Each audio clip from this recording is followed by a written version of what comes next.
And the last thing, which is really important on a day to day, as well as on a new job, is to build relationship with the people around you. So the relationship, of course, needs to be with your manager and your peers or the people on your team, but there are other people in the organization that are important that you'll build relationship with. This is the Roller Coaster Podcast. We are here to help you be empowered and renew your sense of purpose as a midlife mom. This is your time to redefine and reclaim your power as a woman. Just because our kids are getting older doesn't mean that our lives still don't have crazy twists, turns, ups and downs. And that's not to mention what our hormones are doing. We're navigating helping our kids plan their next chapters while quietly wondering, what the heck does my next chapter look like? My name is Lucy Q, wife, mom, podcaster, and journaling mentor. This is a crazy time in your life, but you are not alone. So I'm inviting you to throw your head back, arms in the air, and come along with me for the ride. Life is like a roller coaster, baby, baby. Roller coaster. I wanna ride, ride, ride, ride. Roller coaster. Life is like. Welcome to the Roller Coaster. I'm your host, Lucy Q. Now, we all know that change is part of life, and it can either be an opportunity to make us or break us. I mean, let's face it, fear can bring uncertainty, change can bring us uncertainty and fear. And in one place that it can really hit hard is when it comes to our careers. And when change comes our way, either by choice or by force, that feeling of starting from scratch can be daunting. Joining me today is Osnat Benari, a product consultant and author of Starting from Scratch. Manage change like your career depends on it. Welcome, Osnat. Hi, thank you for having me.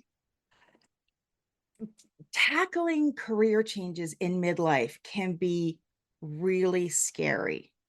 But I'm Yeah. also finding that a lot of women in midlife are looking for that career change because what they're doing is no longer resonating with how they want to spend the rest of their lives. So, can you maybe share, personal stories or how you have started from scratch? Yeah. So I started from scratch many times, and for me now, it's really to select which story I can say. Um, the one I can that starts my book actually is when I started from scratch everything, my career and my life at the same time. I moved to New York City 8 years ago to start a new job, and to start a new job in a new country. Although it was the same employer, just a different location, is really to see how you can reinvent yourself. And what I like about starting from scratch every time is that I see it as an opportunity to just, everything is now up for grabs.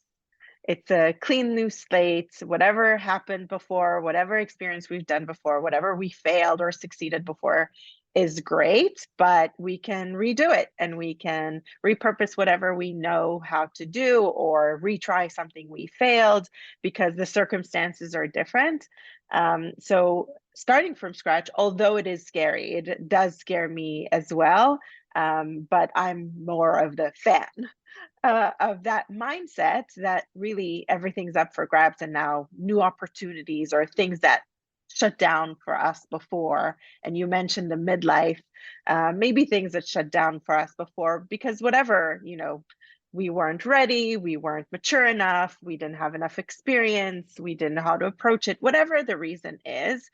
Starting from scratch is just a new opportunity to check everything and see maybe maybe there's a new opportunity there for us. And starting from scratch, it's and one way it's easy to sit there and say, okay, yeah, I'm in a new job. This is my chance to be a new me. And although the other people surrounding us we're new to, we're still bringing baggage with us. So, how do we Mm. navigate that mindset of, okay, I can be a new person, but you still have that junk left over? Yeah. Well, I think that really it's really important what you just said about the baggage. The baggage can be anything from experience to people to circumstances like layoffs.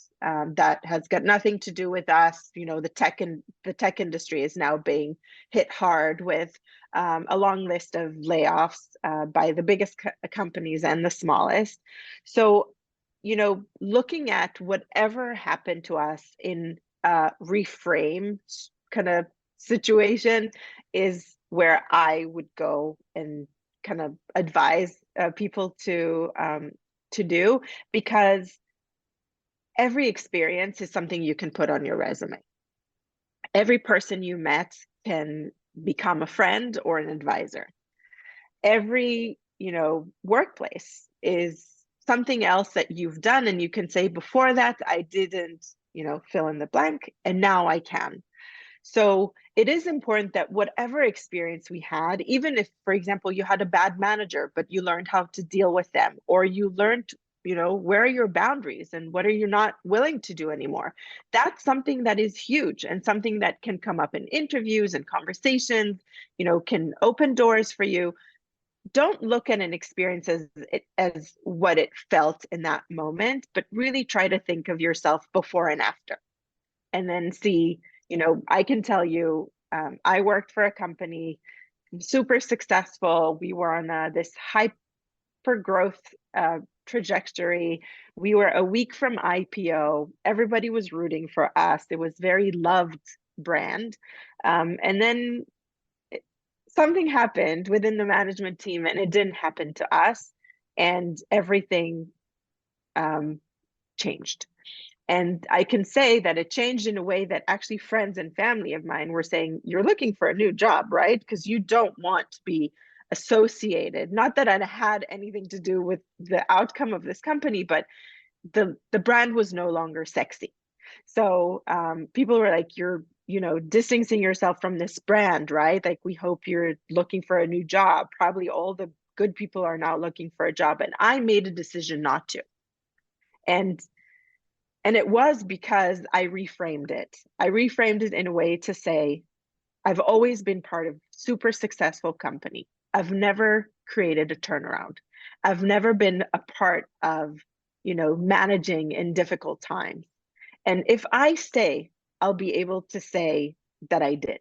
And I had a really good team that you know, my task immediately was to make sure that they stay with me, because then we can accomplish what I came to do. And I gathered this experience of, you know, managing in hard times, managing when, you know, you're not that popular, managing when it's really hard to recruit, maybe even you need to, you know, let go of some of your team because the company restructured in order to survive. Like, I did all that, and today I can say I was a part of it. You know, I was not always a part of successful companies, but I was definitely a part of turnarounds. I was definitely a part of, you know, building a culture where everything is a shit show around you, right? And for me, that reframe not only, you know, allowed me to continue the day to day, it allowed me to add one more badge on my belt. And when people are currently, you know, interviewing me for jobs, then I'm able to tell a story of, you know, managing when not everything is smooth, not, you know, everything is super successful. And the fact that I had a team that stayed with me, we managed to create things. It's a huge and a bigger accomplishment than me dropping everything and saying, you know what, it's not a cool brand, let me get out of here like everybody else. So whatever the experience is, I suggest you look at your before and your after, what experience you can take from that and say, now I have experience in and skills in, and also what people, because you work with, maybe even if you had a really bad experience around people, some other people, some colleagues, maybe an ex-manager or a peer of your manager can be a potential mentor or coach to you. And I suggest that you actually seed that and say, hey, I'd love to be in touch. You inspired me. I feel I can grow when I talk to you, and I would love to stay in touch. How can I stay in touch? So, skills, experiences, and people, and reframe it, because there is no bad situation unless we let it stay like that. So it comes down to being able to be self-reflective, take a step back, and really look Yeah. at things in a different way, and analyze and see what you can extract from that situation. Absolutely. And if you need help, then you can talk it out loud with a friend. And a lot of the times, when something bad will happen to a friend of yours, you'll always say, well, it's not that bad because that, right? So, can you do that exercise with yourself? Kind of practicing kindness when when you have a bad experience is super important. But if you don't know how to do it, then, talk it out loud with a friend. They'll be able to do it. And later, see if you have more friends like that can help you reframe situations, that can help you see the bright side in things. Make sure that you don't burn bridges, don't, jump out of jobs because, you had a bad day. Really help you assess um, objectively as much as possible what happened. So when it comes up, whether we decide, no, I definitely need to make a career change, or the decision is made with us through a layoff, those initial, those first minutes, those first hours, those first days, they're really overwhelming. And it can be really hard to figure out what your next best step is. Now, is that something you share in your book of, how to work through the process? Well, starting from scratch is not just for a new job. Starting from scratch, because it is a mindset of, I'm reinventing the situation. It can also happen in a job that you are no longer excited by, or in a job that you want to stay with the company, but something changed. There was a reorg, maybe your manager left, maybe you have a new manager, maybe you have a new team, maybe you have a new responsibility. So starting from scratch is really the tools that you need to create that reinvention. And the tools that uh, help you are, one, a learning mindset, something that allows you to constantly learn new things. And when we join a new job, or when we get a new role within a company that we already work for, we're very much like, okay, I was hired to do X, so let me do X really, really well. And it's okay. It's really, this is why we were hired. But it's really important to leave time to learn. And learn means anything from on the job, from things that are related to your job, to your industry, to your market, to your competitors, to, whatever helps you grow in that situation, and to flex that muscle of, I'm currently learning and I'm investing in myself and learning new things, is super important and a key to really starting from scratch well. So even if you start a new job, or it's very overwhelming at the beginning, as you were saying, like, don't just invest 100% in doing our job. Invest 10% of the time. Put an hour a week on your calendar to read a blog, to listen to a podcast, to subscribe to a newsletter, and read that during that time. But really, successful people put learning time on their calendar, so you should too. And so whenever you start something new, you're in this a lot of learning, right? Because it's new.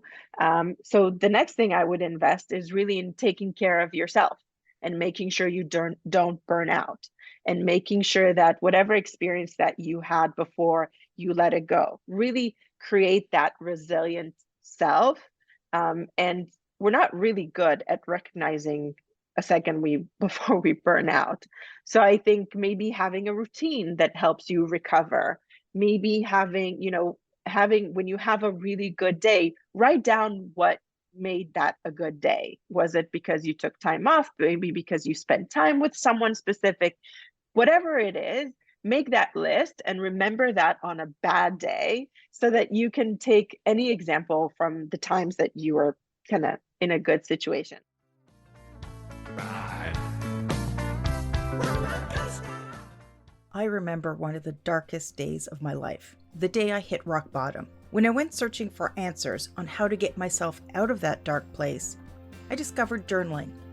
But when I tried to put pen to paper, I didn't know where to start. I had no guide or method to help me express what I was feeling. The only thing that I had was the blank page of my journal staring back at me.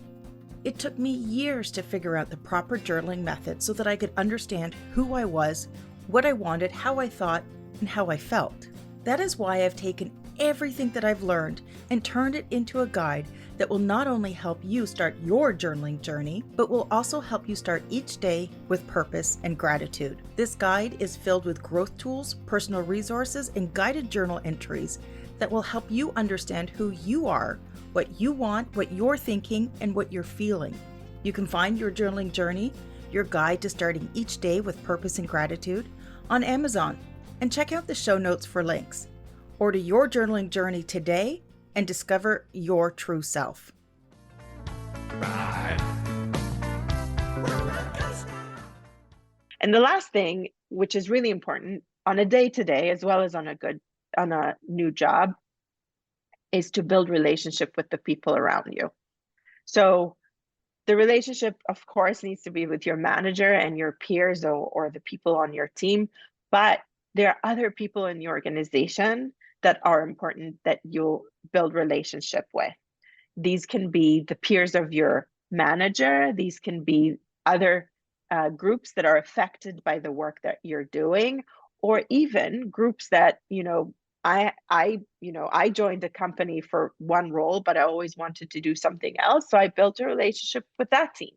So whoever that peer is, they can be your advisors and they can learn more about you.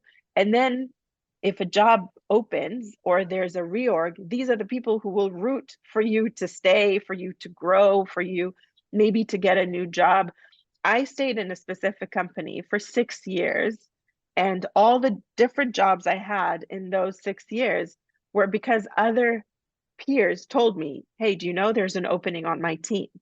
So to build that relationship is both for your, to have a tribe at work, that's fantastic, but also because these are the people who can help you grow, who can teach you, who you can be your advisors, your mentors, the people who you can stay in touch afterwards, people who can open doors, can, introduce you to new people. So building those connections on when you start is really important. And if you haven't and you're in the job for a very, very long time, it's not too late to start. It is okay to create a map of, okay, who are the people that can help me, that I can learn from, that really do a good job, and I can, I can ask how they did it. You know, I have a professional crush. I try to see, who they are and what they do, and, learn from them and see what they post on social media and what are their accomplishments. So whatever that person is within the organization would be the first thing I would advise to do. But also when you move to the next organization, stay in touch with these people. These are your personal board of directors. And that's, by the way, one of the tips that I write in my book, to build a personal board of directors of people that will give you sound advice. And it can be a professional advice, it can be a personal advice, whatever it is important that these are not just friends and family. It is important that these are people that understand you in the workplace and you in your profession. Yeah, if you've been in a certain role or a certain job or with a certain company for an extended period of time, you kind of get into, I don't want to call it a rut, but it is a rut of just getting your job done, that you do forget about all of these other things going on. Especially if there's tension in the workplace, and if you've ever had to navigate through, mass layoffs or, changes in your industry, it affects people in a way that everybody sort of goes into protection mode. So those relationships can be really challenging to move forward with or to create new ones, because mean, in my experience, people start to get really suspicious. Like, Yes. oh, why is she What's going to making go? friends with What's going to this? happen? Yeah. Yeah. Are they trying to steal my job? Are they trying to learn from me? So it's important to remember that wherever we are in our careers, or how long we've been within our organization, that falling back on those relationships and building those teams, and that also translates into our everyday lives. It's those relationships, it's having those people to fall back on to support us when we really need it. Yeah, absolutely. And I've been to organization where, rumors are, layoffs are coming, who's next, whatever. And then there were rumors even about specific leaders.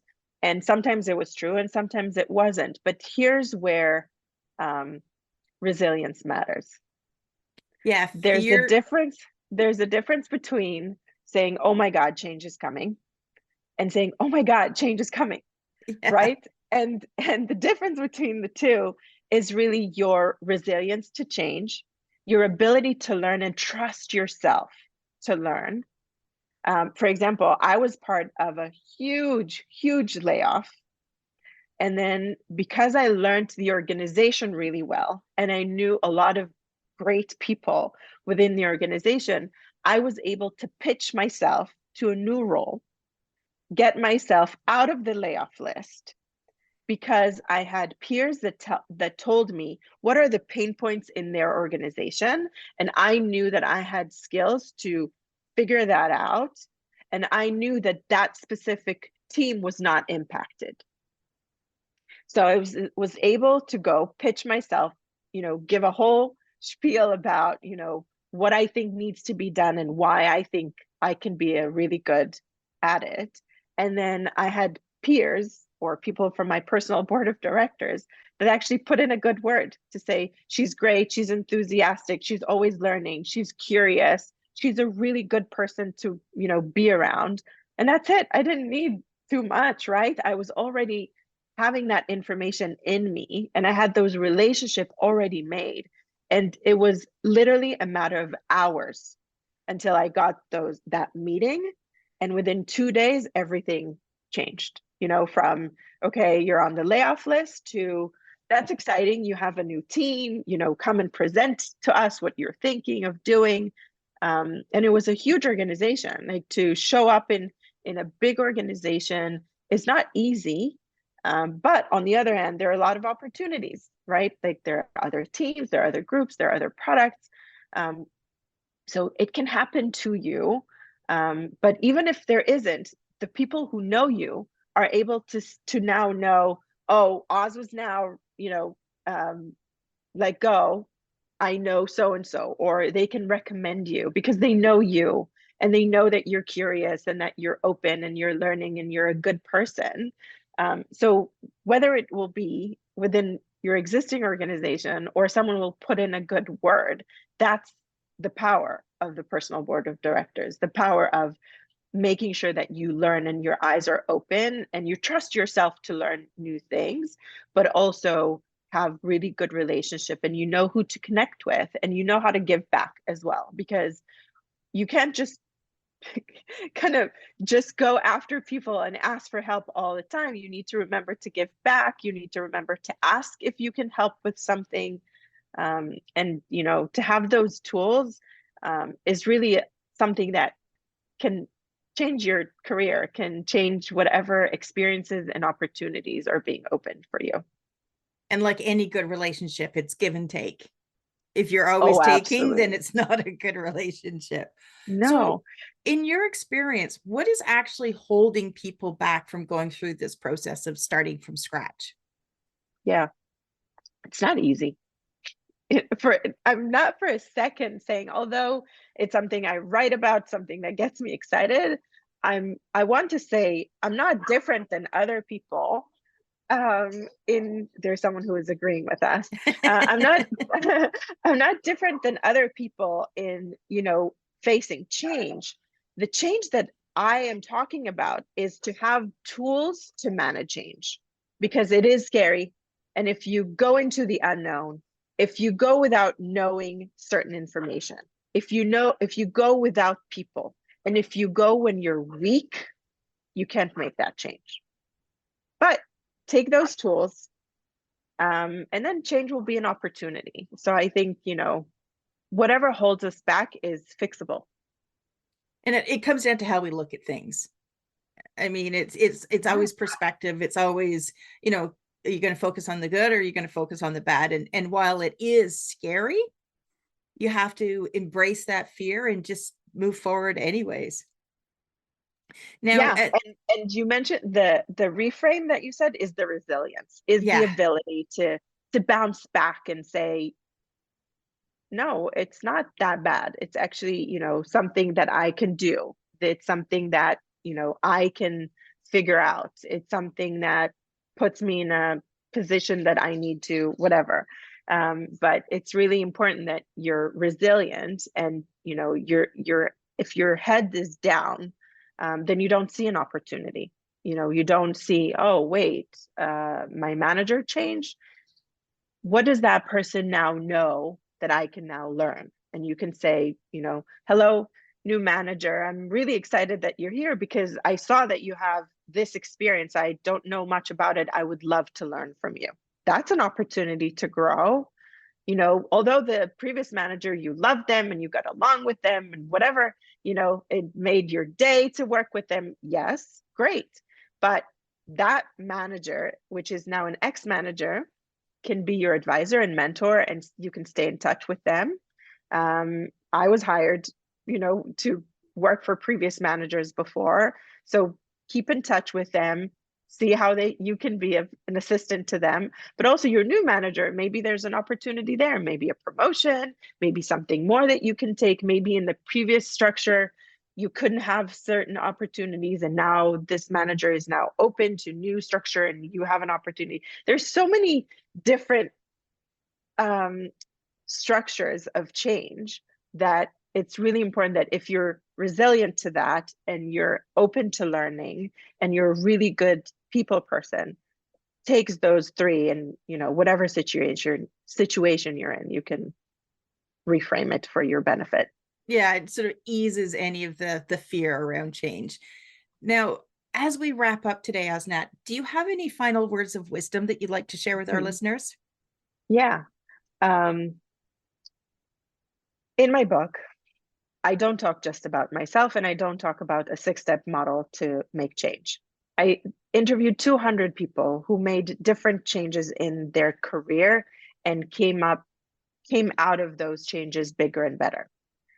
The statistics say that they're 12%, 12, and on average, all of us change 12 times in our lifetime. So change is here, change is going to stay. Change is, is what is going to happen to you whenever, you want it, or it will happen to you even if you don't want it. So the final words is to say, the people who do it well have a method. So takes those 3 things that we talked about here, and see that change is actually an opportunity and it will bring great things to you. Great advice. Now, to connect with Osnat and to find out where you can get a copy of her book, make sure you check out the show notes.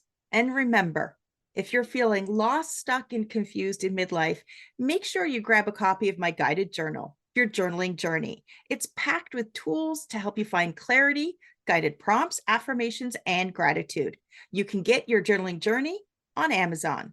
And thank you to all of my listeners today. And Osnat, thank you so much for joining me. Thank you.